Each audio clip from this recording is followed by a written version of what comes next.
لله رب العالمين والصلاة والسلام على سيد الأنبياء والمرسلين وعلى آله وصحبه أجمعين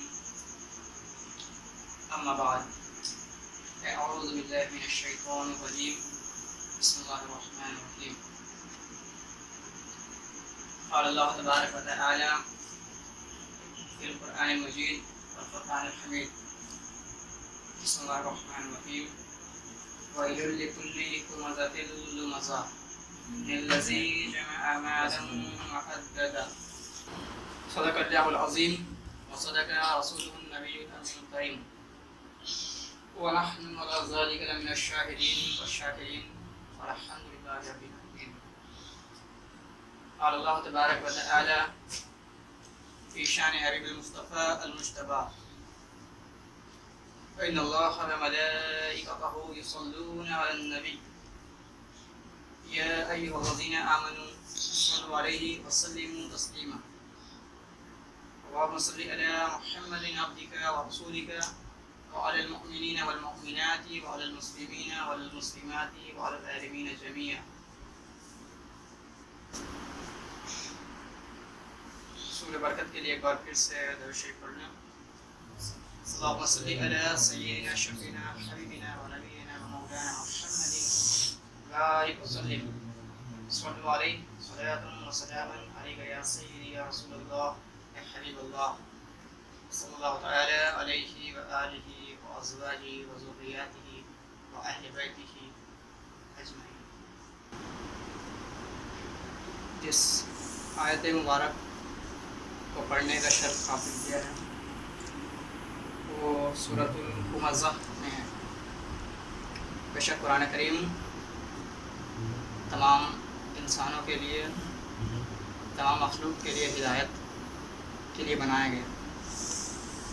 تو قرآن کریم کس طرح ہدایت ہے کہ ہم اسے پڑھیں سمجھیں تو بے شک ہم لوگوں کو ہدایت ملے گی.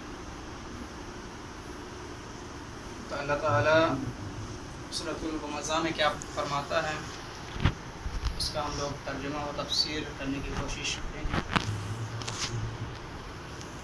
اللہ تعالیٰ جو بھی خطا یہ قرآن کریم کے سورہ نمبر 104 اس کا نام ہے سورۃ الہمزہ. اس کا مقام نزول ہے سورۃ الہمزہ مکۃ المکرمہ میں نازل ہوئی ہے. اس صورت میں 1 رکوع اور 9 آیتیں ہیں.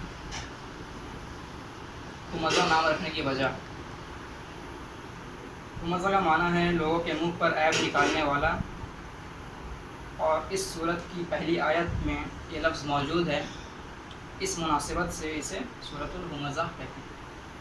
سورۃ الہمزہ، ہمزہ مطلب منہ، لوگوں کے منہ پر عیب نکالنے والا. سورۃ الہمزہ کے مضامین، اس میں کیا کیا مضمون ہیں، کیا کیا ٹاپکس ہیں، اس کو ہم لوگ اوپر دیکھ لیتے ہیں. اس صورت کا مرکزی مضمون یہ ہے، سینٹرل ٹاپک یہ ہے کہ اس میں غیبت کرنے والے اور منہ پر عیب نکالنے والے کی مذمت بیان کی گئی ہے. اور اس صورت میں یہ مضامین بیان ہوئی جس میں پہلا یہ ہے کہ اس صورت کی ابتدا میں شروعات میں غیبت کرنے والے اور غیبت نکالنے والے کے لیے آخرت میں شدید عذاب کی خبر دی گئی. اور اس کا دوسرا نمبر ٹاپک یہ ہے ان لوگوں کی مذمت کی گئی ہے جو دنیا کا مال جمع کرنے کے لیے ایسے حریص ہیں، ایسے لگے ہوئے ہیں جیسے انہوں نے دنیا میں ہمیشہ رہنا ہے. اور یہ بتایا گیا ہے کہ انہیں جہنم کے اس درقہ کے معنی ہے طبقہ، تو انہیں جہنم کے اس طبقے میں پھینکا جائے گا جہاں آگ ان کی ہڈیاں پسلیاں توڑ ڈالیں گی. اس سورہ کا ہر سورہ لائن بائی لائن آتا ہے، تو ہر پچھلے سورہ سے اور آگے والے سورہ سے کچھ نہ کچھ ریلیٹ کرتا ہے.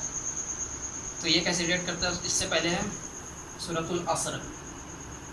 سورۃ الہمزہ کی اپنے سے قبل سورۃ عصر کے ساتھ یہ مناسبت ہے کہ سورۃ العصر میں بتایا گیا تھا کہ نیک اعمال کرنے والے مسلمانوں کے علاوہ ہر انسان خسارے میں. سورۃ العصر میں یہ بتایا گیا ہے کہ نیک اعمال کرنے والے کے علاوہ باقی سب خسارے میں ہیں، لاس میں ہیں. خسارہ تو لاس. اور اس صورت میں ہر انسان خسارے میں ہے، اور اس صورت میں اس شخص کی ایک مثال بیان کی گئی ہے جو آخرت میں نقصان اٹھانے والا ہے۔ تو پہلے بتایا گیا تو سورۃ العصر میں کہ اچھے لوگ کے علاوہ باقی سب لاس میں خسارے میں نقصان اٹھائیں گے۔ تو اس کے بعد اور سورہ میں یہ بتایا گیا سورۃ الحمزہ میں کہ اس میں کون کون ہے، تو اس میں کچھ جو ہے بتایا گیا۔ شروعات یہ ہوتا ہے سورۃ الحمزہ آیت نمبر 1، بسم اللہ الرحمن الرحیم، وَيْلٌ لِكُلِّ ہُمَزَةٍ لُمَزَةٍ۔ اس کا ترجمہ کچھ یوں ہے کہ اس کے لیے خرابی ہے جو لوگوں کے منہ پر عیب نکالیں، پیٹھ پیچھے برائی کریں۔ یہ آیتیں ان کفار کے بارے میں نازل ہوئیں جو سرکار دو عالم صلی اللہ تعالی علیہ وآلہ وسلم اور آپ کے صحابہ کرام رضی اللہ تعالی عنہم پر اعتراضات کرتے تھے اور ان حضرات کی غیبت کرتے تھے، جیسے خنس بن شریک، امیہ بن خلف اور ولید بن مغیرہ وغیرہ۔ اور اس آیت میں مذکور حکم ہر غیبت کرنے والے کے لیے عام ہے۔ ایک اور مقام پر اللہ تعالی نے ارشاد فرمایا، سورہ الحجرات میں اللہ تعالیٰ ارشاد فرماتا ہے، جس کا ترجمہ کچھ یوں ہے کہ اے ایمان والو، بہت زیادہ گمان کرنے سے بچو۔ بہت زیادہ آدمی جو گمان کر لیتا، سوچ لیتا کہ ایسا ہوا ہوگا یا ایسا کچھ بھی، اپنے سے سوچ لینا مطلب گمان۔ بے شک کوئی گمان گناہ ہو جاتا ہے، اور پوشیدہ باتوں کے جستجو نہ کرو، اور ایک دوسرے کی غیبت نہ کیا کرو۔ تم میں کوئی پسند کرے گا کہ اپنے مرے ہوئے بھائی کا گوشت کھائے، تو یہ تمہیں ناپسند ہوگا، اور اللہ سے ڈرو، بے شک اللہ بہت توبہ قبول کرنے والا مہربان ہے۔ سنن ابی داؤد میں حدیث ہے کہ حضرت انس بن مالک رضی اللہ تعالی عنہ سے روایت ہے کہ حضور اقدس صلی اللہ تعالی علیہ وآلہ وسلم نے ارشاد فرمایا، میں معراج کی رات ایسے قوم کے پاس سے گزرا جو اپنے چہروں اور سینوں کو تانبے کے ناخنوں سے نوچ رہے تھے۔ میں نے پوچھا، اے جبرائیل، یہ کون لوگ ہیں؟ انہوں نے عرض کی، یہ لوگوں کا گوشت کھاتے، یعنی غیبت کرتے اور ان کی عزت خراب کرتے تھے۔ لہٰذا اللہ تعالی ہمیں غیبت اور غیبت جیسے مذموم اعمال سے بچنے کی توفیق عطا فرمائے، آمین۔ سورۃ الحمزہ کی آیت نمبر 2 یہ ہے، الذی جمع مالا وعددہ۔ ترجمہ، جس نے مال جوڑا اور اسے گن گن کر رکھا۔ اس سے معلوم ہوا کہ مال جوڑنا اور گن گن کر رکھنا لوگوں کے منہ پر عیب نکالنے اور پیٹھ پیچھے برائی کرنے کے مذموم اوصاف پیدا ہونے کا ایک سبب ہے۔ ہمارے معاشرے میں مالدار لوگوں کی ایک تعداد ایسی ہے جو اس مرض میں بری طرح مبتلا ہیں، اللہ تعالیٰ انہیں ہدایت عطا فرمائے۔ مال جمع کرنے اور گن گن کر رکھنے کی مذموم صورتیں کچھ یوں ہیں۔ یاد رہے کہ مال جمع کرنا چند صورتوں میں برا ہے، جس میں نمبر 1 حرام ذرائع سے مال جمع کیا جائے، نمبر 2 جمع شدہ مال سے شرعی حقوق ادا نہ کیے جائیں، نمبر 3 مال جمع کرنے میں ایسا مشغول ہو جانا کہ اللہ تعالیٰ کو بھول جائیں، نمبر 4 اللہ تعالیٰ پر توکل کرنے کی بجائے صرف مال کو آفات دور کرنے کا ذریعہ سمجھا جائے۔ سورۃ الحمزہ کی آیت نمبر 3 سے 9 کا ترجمہ کچھ یوں ہے، کیا یہ سمجھتا ہے کہ اس کا مال اسے دنیا میں ہمیشہ رکھے گا؟ ہرگز نہیں، ضرور وہ روننے والی میں پھینکا جائے گا۔ اور تو نے کیا جانا وہ روننے والی؟ اللہ کی آگ کہ بھڑک رہی ہے، وہ جو دلوں پہ چڑھ جائے گی، بے شک وہ ان پر بند کر دی جائے گی، لمبے لمبے ستونوں میں۔ ان آیات مبارکہ کا خلاصہ یہ ہے کہ لوگوں کے منہ پر عیب نکالنے، پیٹھ پیچھے برائی کرنے، مال جوڑنے اور گن گن کر رکھنے والا یہ سمجھتا ہے کہ اس کا مال اسے دنیا میں ہمیشہ رکھے گا اور مرنے نہیں دے گا، جس کی وجہ سے وہ مال کی محبت میں مست ہے اور نیک عمل کرنے کی طرف مائل نہیں ہوتا۔ ہرگز نہیں ہوگا، ایسا ہرگز نہیں ہوگا، وہ ضرور ضرور جہنم کے چورا چورا کر دینے والی طبقے میں پھینکا جائے گا، جہاں آگ اس کی ہڈیاں پسلیاں توڑ ڈالیں گی، اور تجھے کیا معلوم کہ وہ چورا چورا کر دینے والی کیا ہے؟ وہ اللہ کی بھڑکائی ہوئی آگ ہے جو کبھی سرد نہیں ہوتی، اور اس کا وصف یہ ہے کہ وہ جسم کے ظاہری حصے کو بھی جلائے گی اور جسم کے اندر بھی پہنچے گی اور دلوں کو بھی جلائے گی۔ اور دروازوں کی بندش آتشین لوہے کے ستونوں سے مضبوط کر دی جائیں گی تاکہ کبھی دروازہ نہ کھلے۔